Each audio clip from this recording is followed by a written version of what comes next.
Hey everybody, it's Dina Rico in the Creativity Cave. I have this beautiful card to show you today. It's so easy and I have a great tip for getting the birds colored on that branch image. So let me get started and show you how I did it.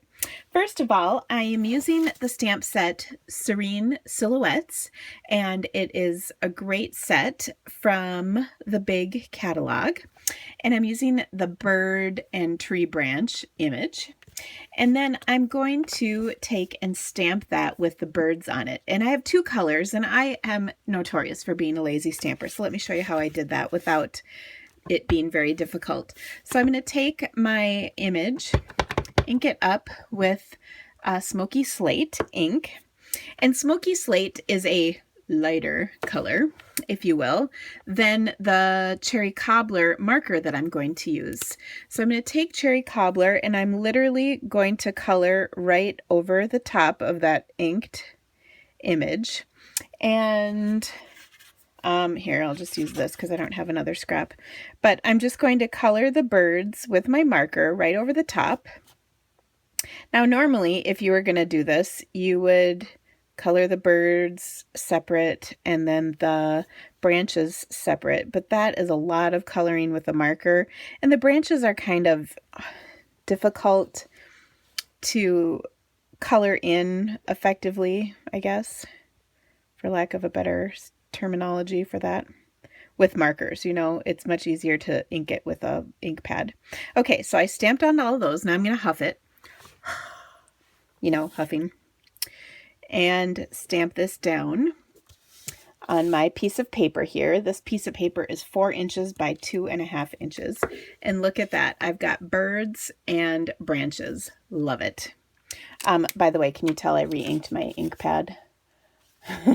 So then what I'm going to do next is add the greeting at the bottom. This is from the stamp set One Big Meaning.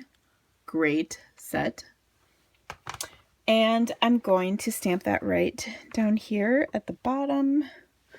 Hopefully this will be straight and not too bad. Okay, so super easy.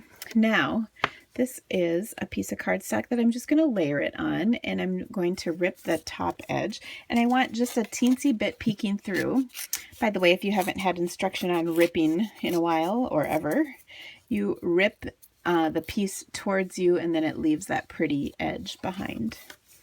Okay, and I just want that skinny little bit of Cherry Cobbler sticking out. I think I've got it. So let's put the card together. I'm going to adhere this with Fast Fuse, my favorite adhesive. It's really good, strong adhesive.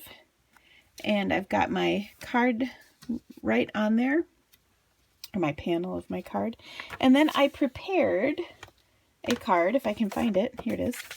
I prepared the background of this card. I will link the video of how to do this. It's very simple, but this is just using the Woodland embossing folder.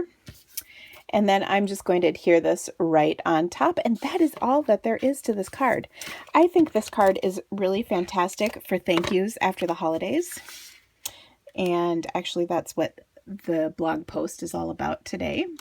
That goes with this. The link will be in the description of my video, but there it is. So simple. I hope you enjoyed this. Please make sure you go to my blog, thecreativitycave.com, to see lots more fabulous inspiration, as well as all the supplies I used and links to purchase. We certainly appreciate it if you purchase through the Creativity Cave to help support all the videos I share. Have an awesome day. Bye.